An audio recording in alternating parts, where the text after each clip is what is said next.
Welcome, Miriam Rose. Can we begin by talking about your country? I'm not the traditional owner of this land that I live on at Daly River, Nauiyu. Daly River is a place, but the community is Nauiyu. Yes. And the traditional owners of this land is the Malak people. And our community is on the banks of the Daly River in the Northern Territory. Nauiyu is on the banks of the Daly, and further downstream, that's where the Malak are based. They've got a ranger station there and work with the land. Some live here in the community. There's about 500 people as in population here, and there are about 10 language groups that live here. And some of us can speak to each other in our languages and we can hear each other, and when they speak to us in their language, yeah, we know what they're talking about. Yeah. It's about 2.5 hours, 3 hours drive from Darwin, southwest of Darwin. Yeah. And how would you describe the country to someone who'd never been there? I love living here because it's the river's just there. Houses are built almost on the banks of the Daly, and I think it's what makes it makes the living here really exciting, in the sense that if you want to run away from everybody, you just pick up a fishing line and just disappear and go nowhere to line, you know. And the river's famous for barramundi fishing and other kind of fish as well. But there's crocodiles here too. And but it's a lovely place to go and sit and be silent, you know. And you're currently in the dry season?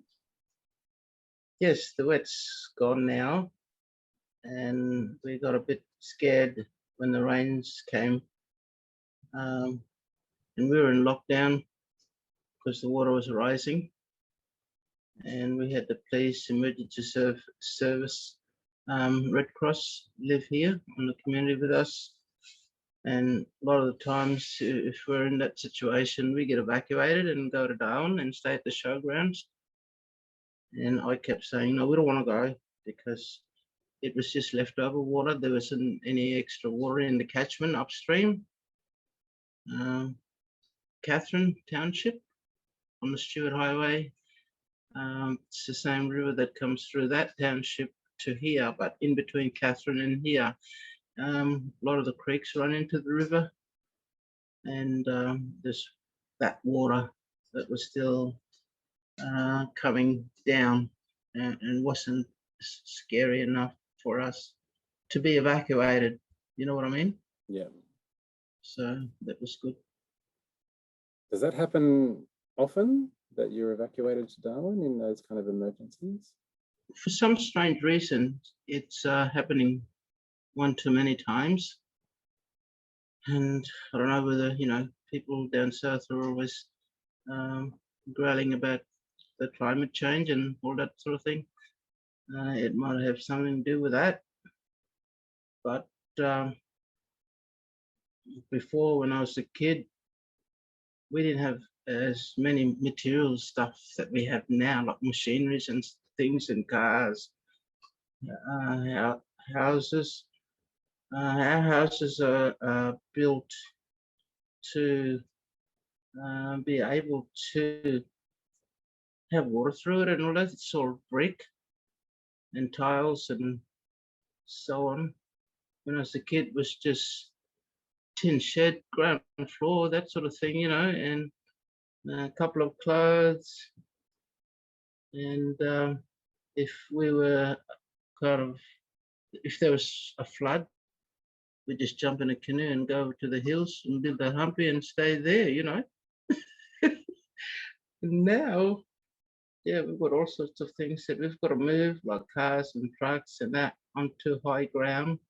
We're on land about 4,000 hectares, and it's been leased by the Catholic Diocese of Darwin, and we asked the missionaries to come here in the first place, like our elders in the past. And I don't know, in the 1800s, the Jesuits from South Australia, there were Austrians, a lot of them. Seven Hill, I don't know whether if you've heard of that place in Adelaide, they come from there. St. Mary MacKillop, you know, the Australian saint, her brother, Donald, was the priest here, and they had 3 stations and worked amongst our people here and possibly left a legacy. And the elders decided that they'd get, because they were all out on farms and stations around here, and the ward wages come in. In some cases, you probably heard of the Wave Hill walk-off, you know, with the old fella, Lingiari. Yeah.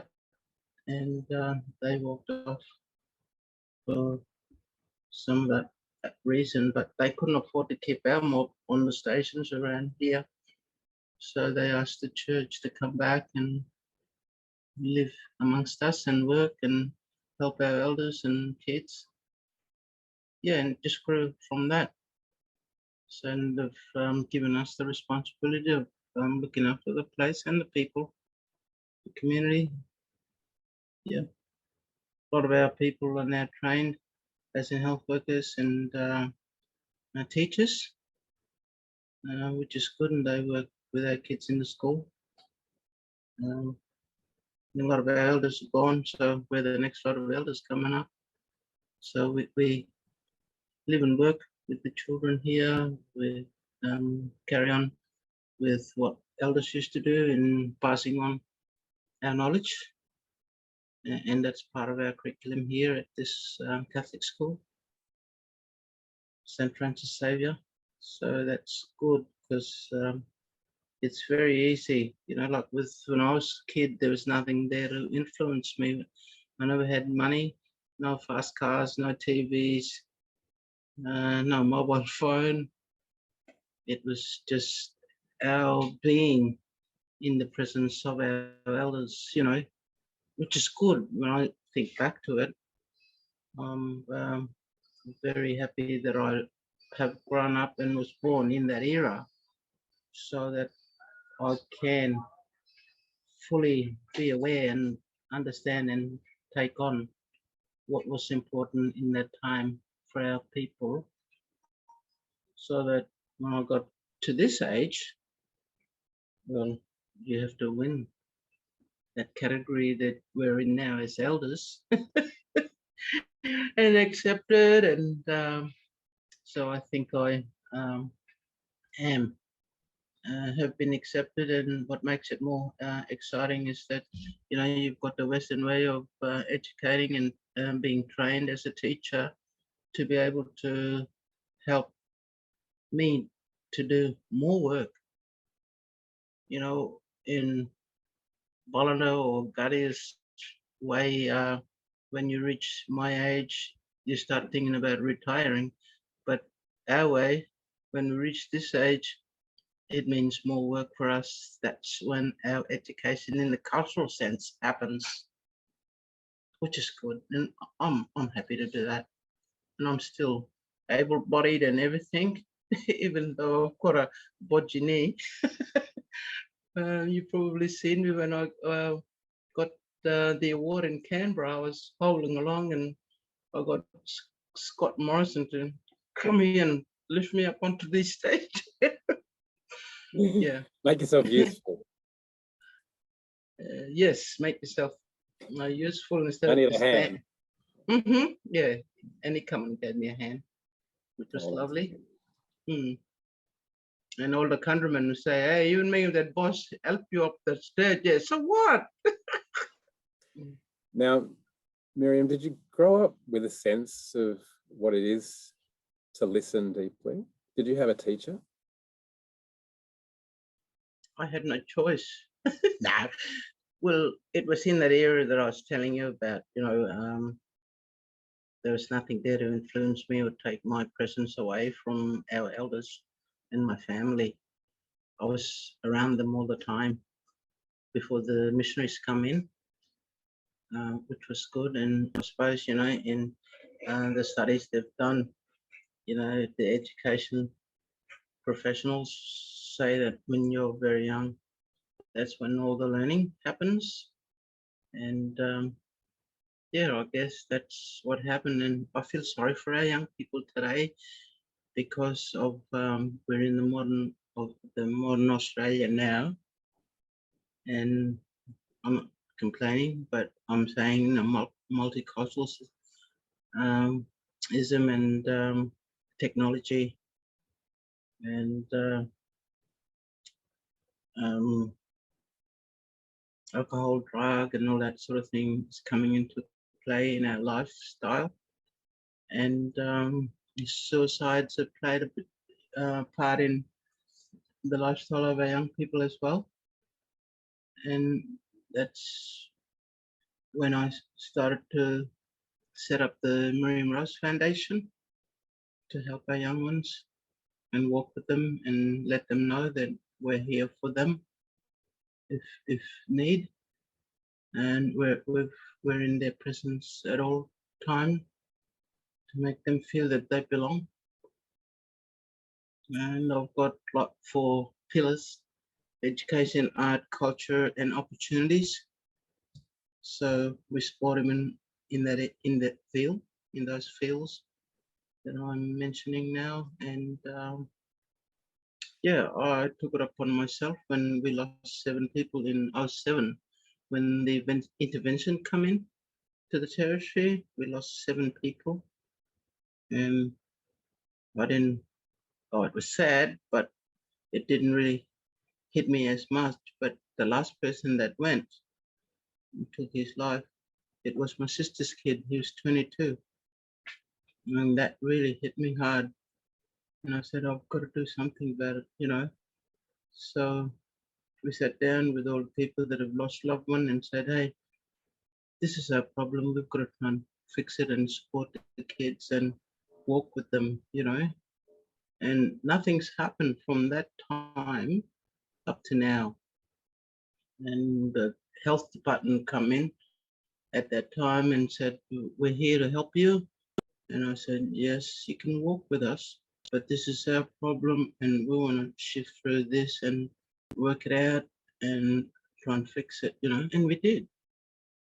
And but look, they were good in the sense that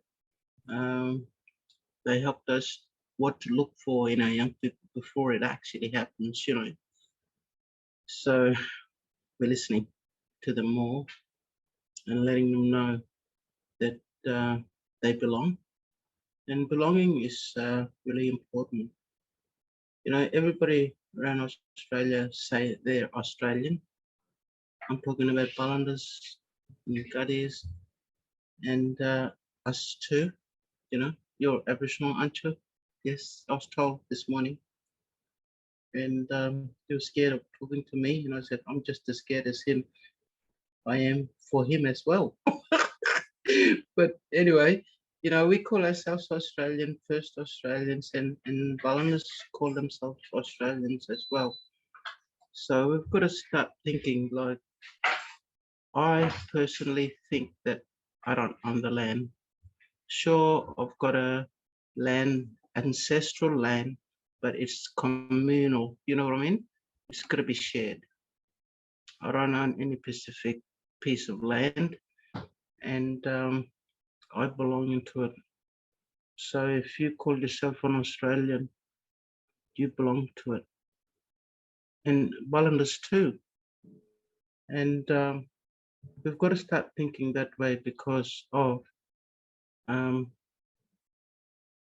with the climate change, and we've got to look after it because that's what feeds us and makes us, helps us who we are because of the land. The land talks to us, we talk to it, we've got to listen to it and look after it.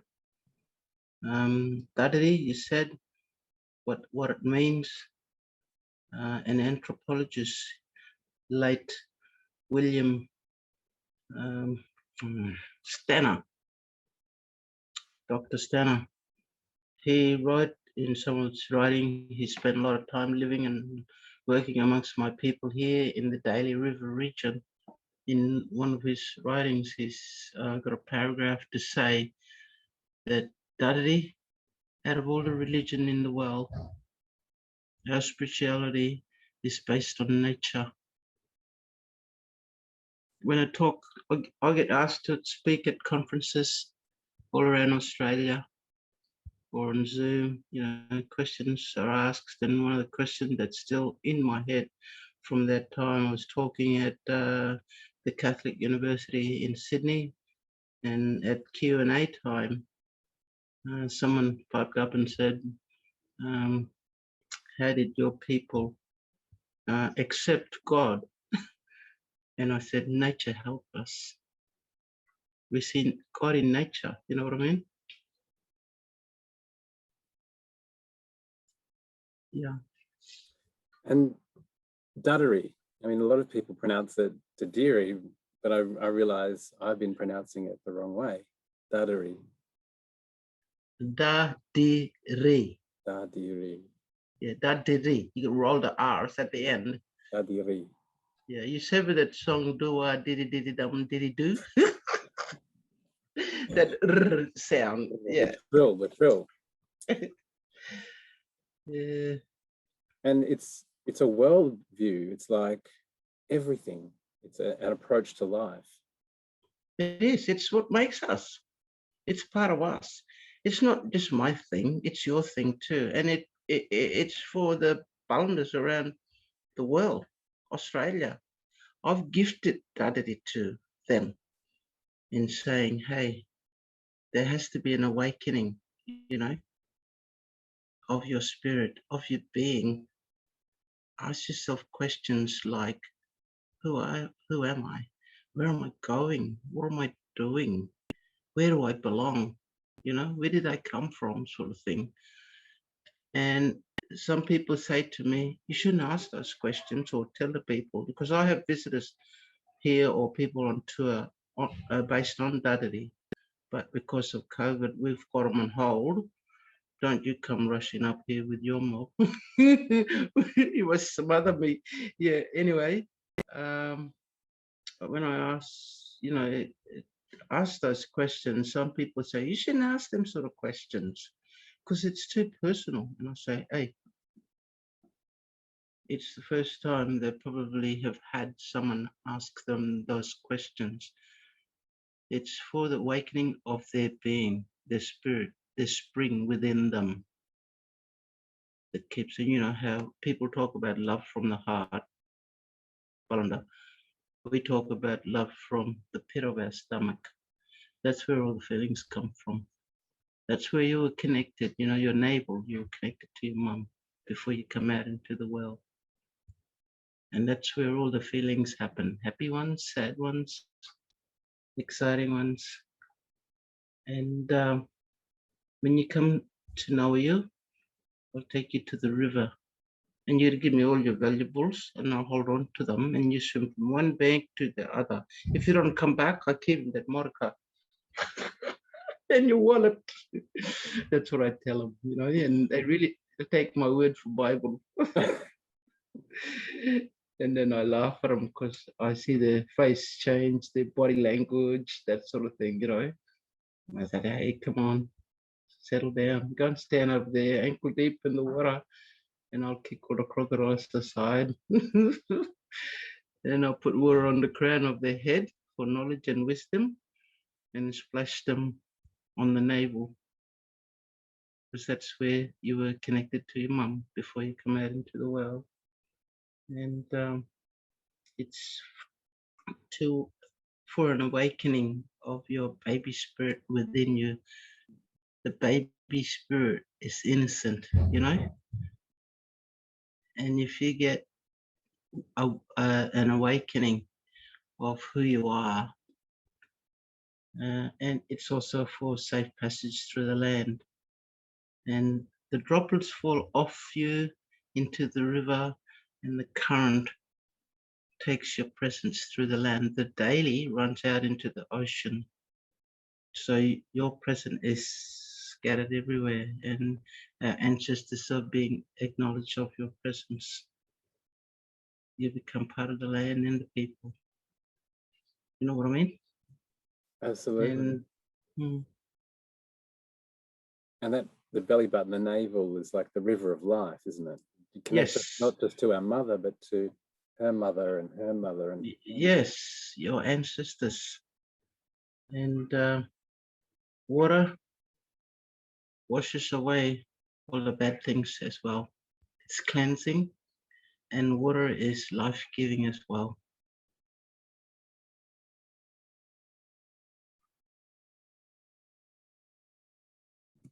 there's another thing that you say is life-giving, and that is silence. Mm-hmm. But some people are threatened by silence. Oh, tell me about it. You know, I sit and talk to people when they come to sit on country, and I tell them to sit down, and they say, "Teach me Dadiri." And I say, "I can't teach you Dadiri. You have to be open to what I'm talking about, and to the land, to nature, to the sounds of what it's saying to us, you know? Watch the river flowing by, listen to the birds, the winds rustling through the trees, the stars at night, and the universe, you know, the moon, because they're the things that has kept us alive all those years ago, as in our ancestors, what, 60,000 years? And if it wasn't for them not listening to the land and nature, I wouldn't be here, or you wouldn't be here, and you're talking, you know? So it's really an important thing that we've got to accept about looking after each other. And, you know, when I say Dadiri, also means deep listening, silent, still awareness. When I say deep listening, you got to listen from the outside and on the inside as well. It doesn't matter if it's a sad story or a bad story or a happy story. You've got to take it in. And, you know, people also in all walks of life come and talk to you or me, and you might not like that person, but you still got to listen to it, you know, and try and support him in whatever way you can. And being aware of the present you're in or wherever you are. You just can't go wandering as a being and not being aware of where you are as in your presence, you know? Yeah. And also how we're all connected. So our connection to other human beings is part of being present. Yeah, it's part of connecting with the others around us, with other being and accepting for who they are, no matter what color you are, no matter what language you talk, no matter where you come from, you know.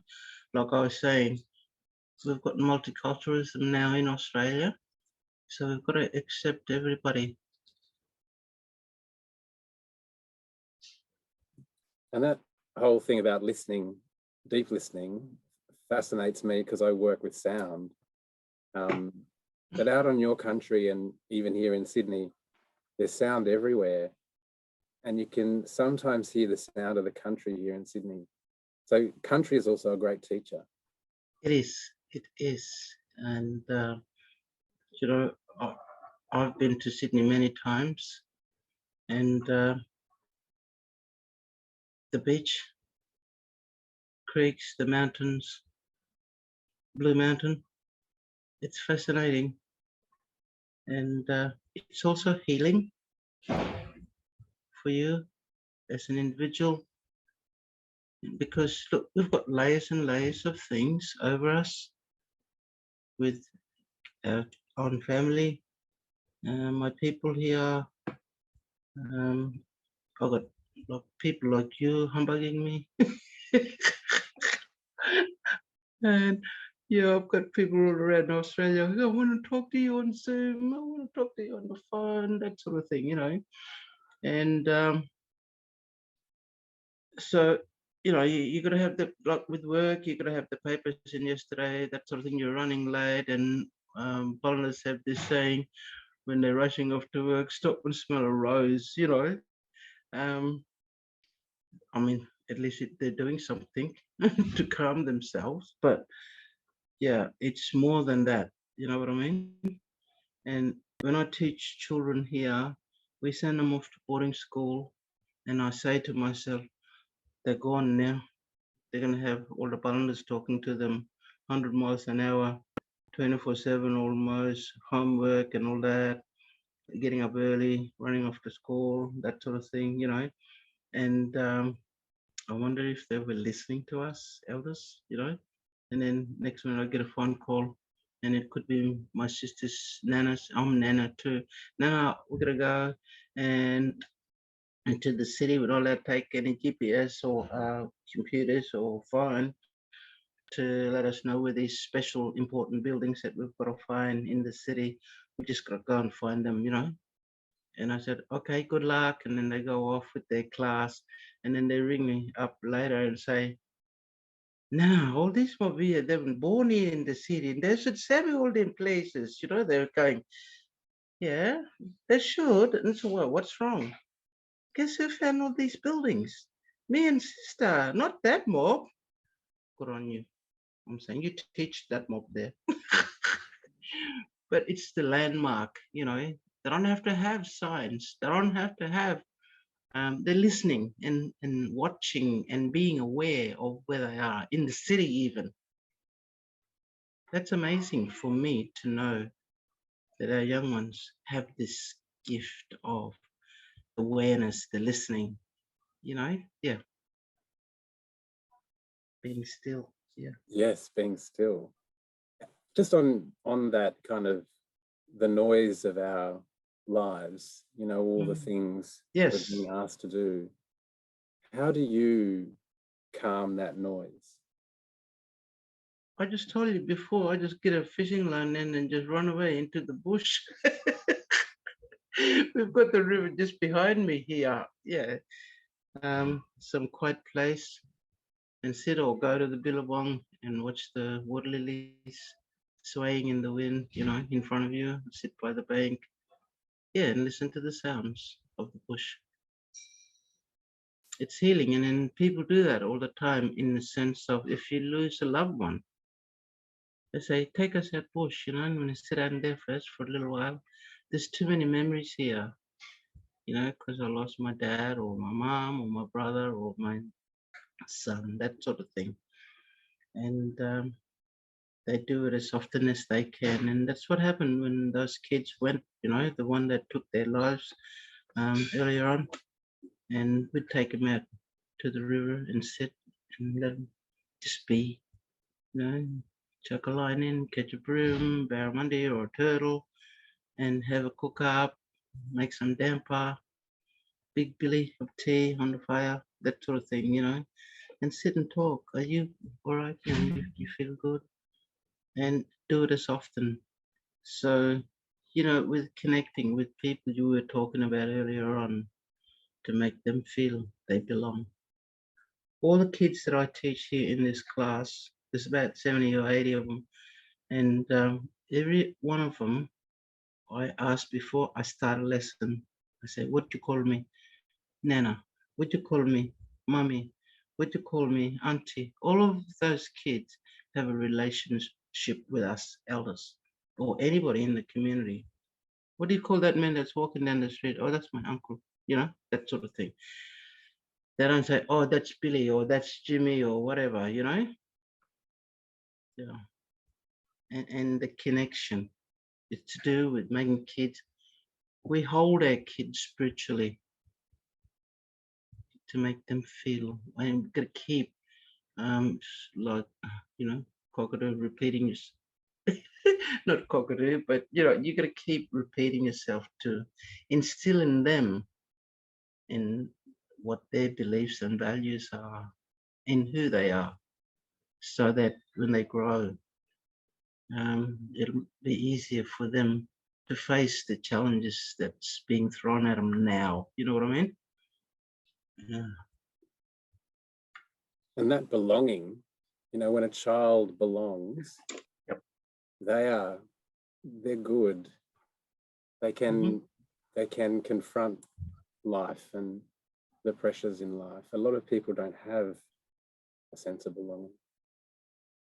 Yeah, I think that's what's happening.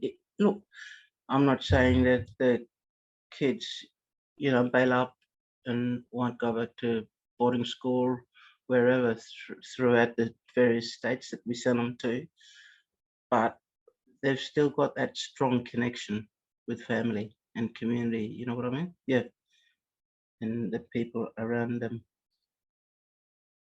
Yeah. And the thing you were describing about kinship and about everyone being related and knowing how you're related is so important. And I feel sorry for people who don't have large families and know where they fit in a family. Like in, correct me if I'm wrong, but in a Western way of looking at family, yeah, Ballina way, they got mommy and daddy, nanas on father's side and grandparents on mommy's side, and then they've got cousins. Yeah, our connection with everybody is much stronger in that sense. Everybody matters, you know.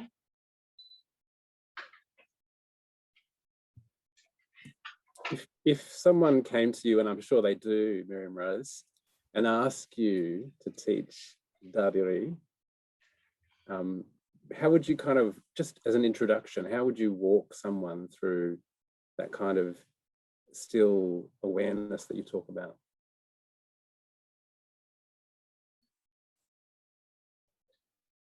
I've had so many people come here before the COVID had struck, and I always wonder whether if they're really grasping what I'm talking about. And like I said, teach me Daddy, you know.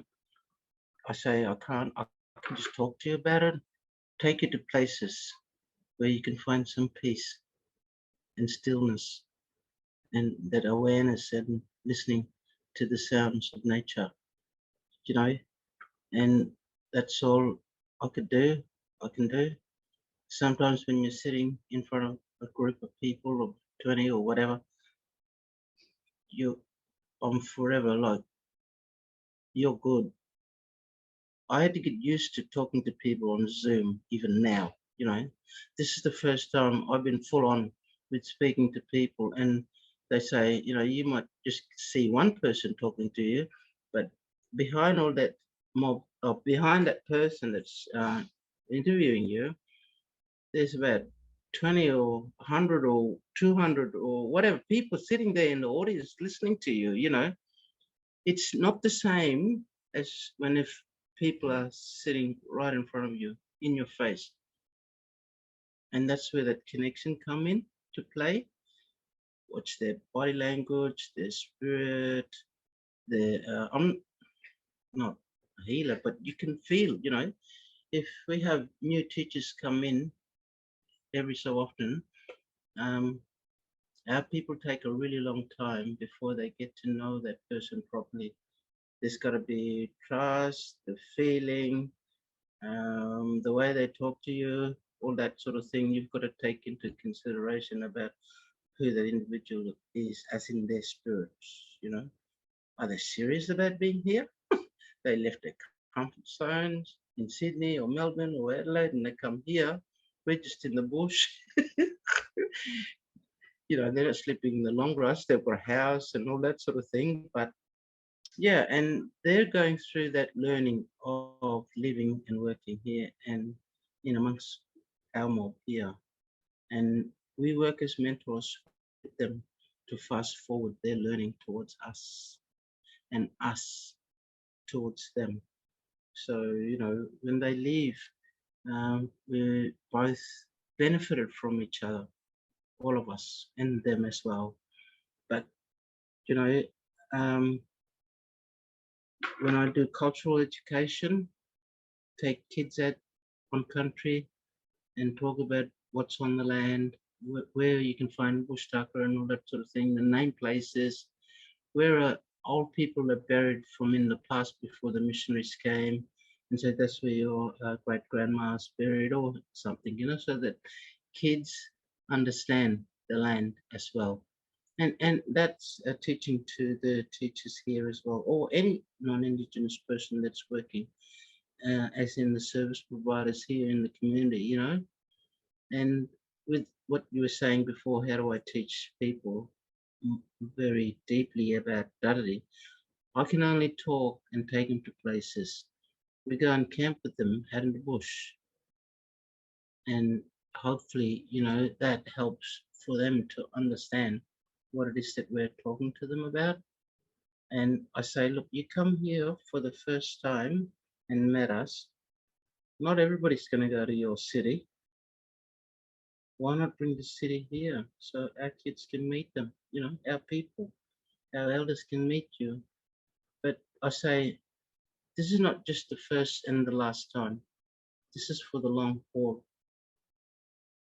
You live in Australia, you've got to have a better understanding of who we are as Aboriginal people and a better understanding before they just read about us, you know, and other people talk about us somewhere in Sydney or Melbourne, but coming actually to a community and meeting us and being with us and spending time is a better way. We've learned Ballander's way. We've been taught by Ballanders the Western ways of understanding. We're told by nuns, by whoever was teaching us, you've got to learn to walk in two worlds. You know, I've done that and others have, and know how Ballanders live in towns and cities and how they function and what is expected of us. Our kids go to your city, go to the cities. So it's like learning about two ways, you know?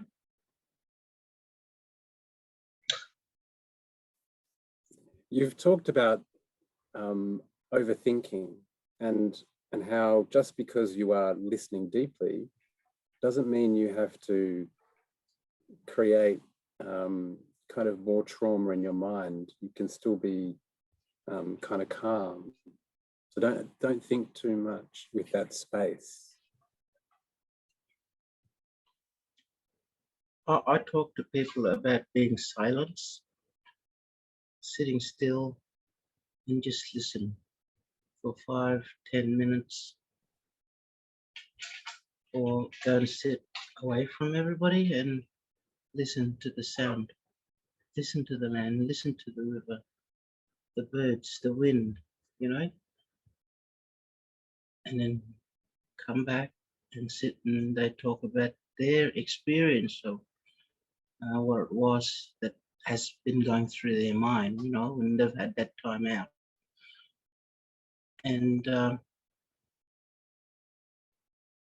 then I say, can you do this when you go back to Sydney or Melbourne or Adelaide or wherever, or Darwin? And they say, no. Sometimes they end up crying. It's difficult. And I don't know whether if it's the layers and layers of things that's smothering us, you know what I mean? And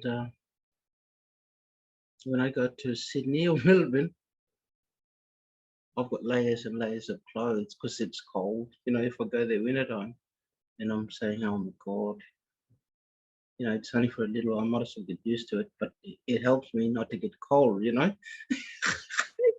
But it's like the layers. But layers mean the things that I mentioned before. Your family, get the kids to school, you gotta rush off to work, you gotta have the papers in the next day, and you're a keyboard warrior in an office sort of thing, you know, all those sort of things.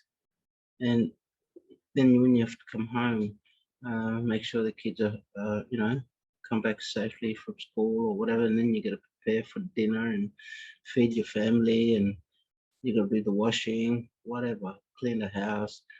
Like, I can understand all of those things, but what about your being? Do you? It needs replenishing. All the Mullas that come in here and fish the river and is famous for barramundi, I was saying before, and we go and talk to them at the crossing here, at the causeway, and say, hey, any fish? No, I only got one. I don't know why. They're not biting as good as I thought they would. And I say, hey, we never had a really good wet season for 2 or 3 years. Really? They say, yeah. The water only come up a little way and it's gone back down. And I'm saying nature is telling us that they need to replenish. And that nature's telling us we have got to do that as well. We've got to feed our spirit. And to feed our spirit is by having some quiet time. Go and sit on the beach. Go and sit by a rock up in the hills or whatever, you know, feeding your spirit. And nature needs replenishing too. And that's a really important relationship, our relationship to our country, looking after country. In fact, in doing that, we're looking after ourselves. Yes. We're looking after everyone. And I think that's sometimes lost. You know, in the city, it's possible to kind of think, oh, I'm not in country, but you're in country everywhere when you're on this continent. Yeah, like you were saying, you're in the media room now and you work there and you've always got this earphone thing on you and you're listening to sound in there. But yeah, it's like that, but you gotta go outside and listen to the sounds outside, to the land, nature and all that sort of thing. Yeah. So you've got that listening, so go outside and listen. And be quiet. I want to ask you about the work of your foundation, the Miriam Rose Foundation. What did you set it up to do? Well, when I got my acceptance speech, and I received the award in Canberra, I said to, I won't say Scott Morrison, I said, hey, come on, I can't do it all by myself. I need help for our kids. You've got everything at your fingertips in the cities. We've got to pack our kids and chuck them on a plane. They fly around, catch a Qantas and fly away, you know, to boarding school and things like that. People in the city, the kids are dropped off or they catch a bus or a tram or a train to go to school. And education is important. You know, with the support that I got at the time when I was growing up, there's immense, really strong support for education of our people. And it's just not just me, there are others. They're now qualified people here in the community in being able to do whatever it is that they have to do to help our people, you know, and kids, whether it's in health, in admin or marketing, shop and school. That's for the older ones that are here now that are in my age group or younger, you know, but there still has to be a lot of support for our children that are coming up now. And Australia is traveling really fast for us. Territory, everyone says, Australia's a lucky country. The territory is a laid back place. Sure, it's much slower than Sydney, you know what I mean? And, but we feel with the time that we're in now, it's faster now. And sometimes we get dragged through the timeline.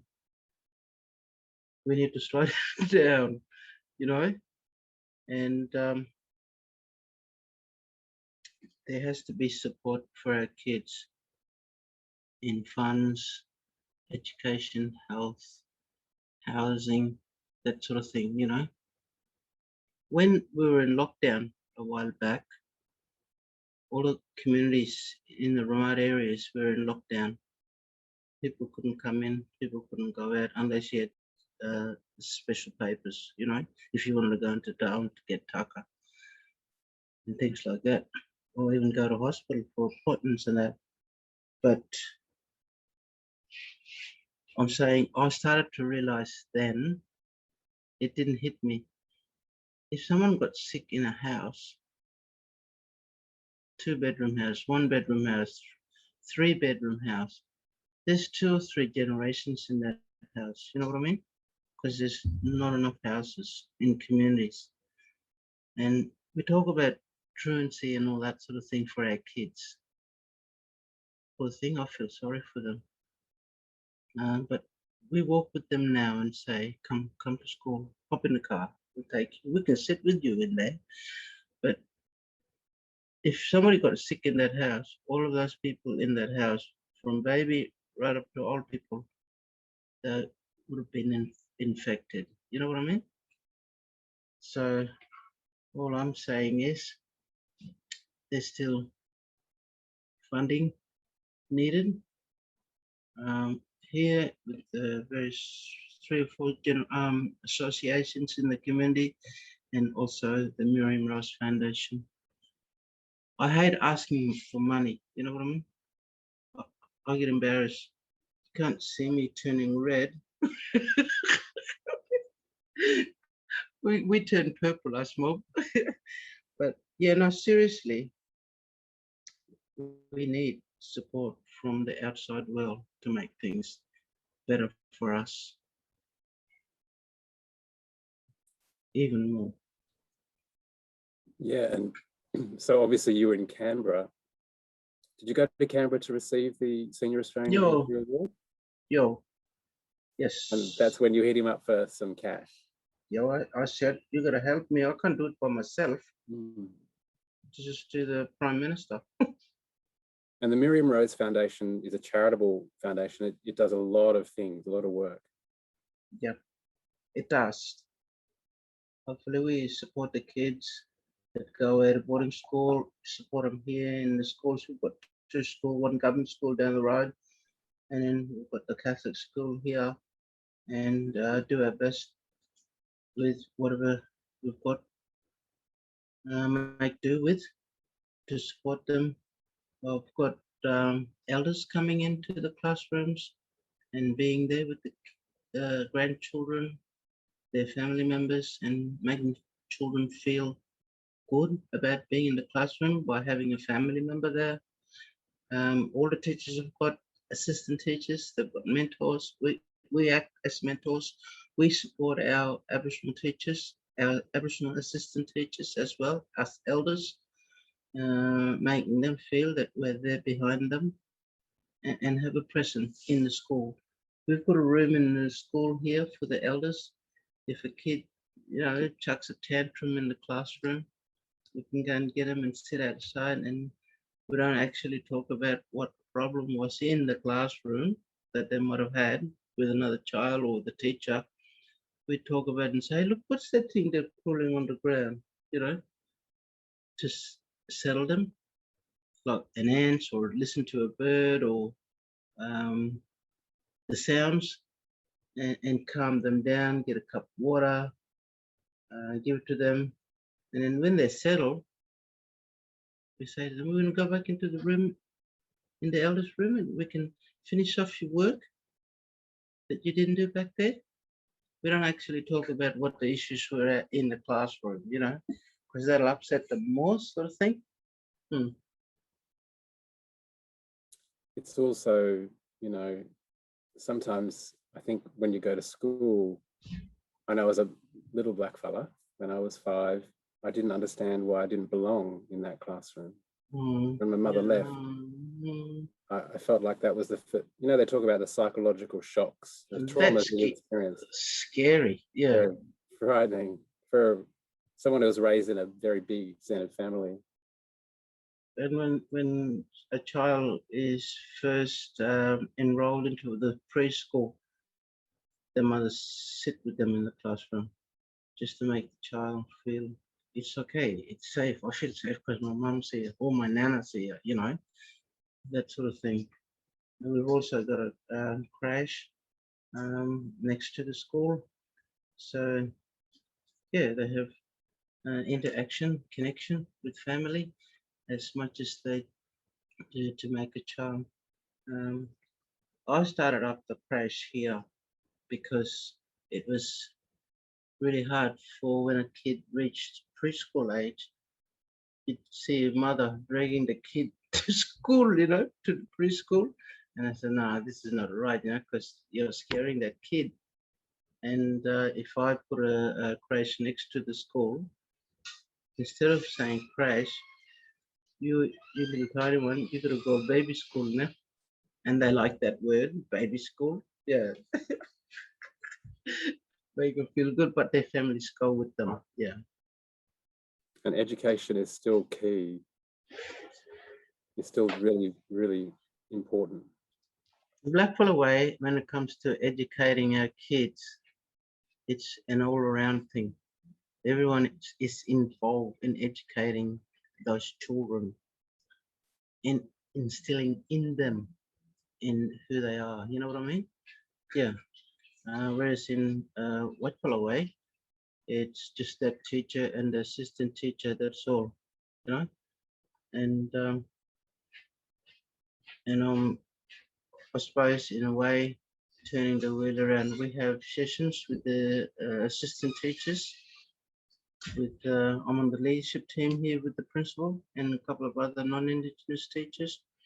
But me and principal can go and sit with the assistant teachers. We have once a week a session with them to listen to them, and I say, look, we've got to have mentors for them too. If there are issues, we sit and talk to them and say, hey, what's wrong with work and all that, and make them feel good that they can go and talk to somebody about those sort of issues as well. Or if they want things done, look, we're getting ready for NATO. That our organized crowd mob to come in and sit and everybody get up and dance. The kids do. But the principal rock and rolling there one day, last week. So we've got everybody up and doing things. But no, it's a really good sense because look, after all, it's our kids, it's our community, it's our school, and all the Balnas got to understand that we've got to have a part in the education, in the Western education, as much as they have, and it's a really good thing. And this is the Catholic system, and I'm also on the leadership team with the Catholic system in Darwin. And we say those things to them there. Families got to go in there. When I was principal here, we didn't have a fence around the school. Big fence would go up after I left, and I said, oh my God, nobody will ever go there anymore. You know, but that's all broken, not the fence, but that feeling of not being able to go there. I say, come, you're allowed to go there. They're your kids. Come. So I just take carloads in here and say, come on, sit down and we do culture with the kids. So there's got to be support in that from the outside world, as in funding, donation, or whatever, you know, and government got to listen and support us more. Because they, you know, Tony Abbott, when he was in, that was his baby, making sure the kids come to school. you know, every day. And he was out there in the desert doing it with countrymen out there. And we continued to carry out that thing. And when it comes to truancy, we go out and talk. We're talking about children all the time. What about the family? We got to go and support the families too and say, hey, you know, I'm fighting for this for kids to go to school every day. You got to come too. Bring that child. I'll take you to the school. I can sit with you there with that child and make them feel comfortable because some families feel not unsure whether they're welcomed, you know, because you have changing of the guard or the staff, you know, principal, teachers, and you got to continue to make sure our families feel comfortable about going to class, school. I just want to, before we finish, you know, this whole concept of dadirri and awareness in silence. When I was researching you before this interview, I found another word, and it's your kind of, well, who you are, your clan name, I think. It's a cultural identity, and I think it translates to deep water sounds. Nandi Kurungur. Nangi Kurungur. Nandi Kurungur. It was amazing. I was surprised. And in one of your questions, in there it says, who was your teacher? How did you understand what Dadiri was all about? It's what makes us who we are. We're part of, we're it, you know. And whatever it was that the elders were saying, family was saying to us when we were growing, it was just natural for us to get that understanding of what it is, as in Dadiri. And with the word Ngangi Kurungur, I got a shock when I started to think more and deeply about Dadiri in relation to what language I belong into. That's my mum's language. It's the deep water sound. I think, yeah, in what you just described before. And I'm saying, oh my God, you know, I didn't really think about it a bit before, but it's more meaningful now in the sense that that almost covers what that is about as well. I talk about this deep spring within us. And that's what Ngangi Kurungur means, the deep water sound. And the deep water sound is in the pit of our stomach. It's a life-giving source, as in the water, as I was talking before.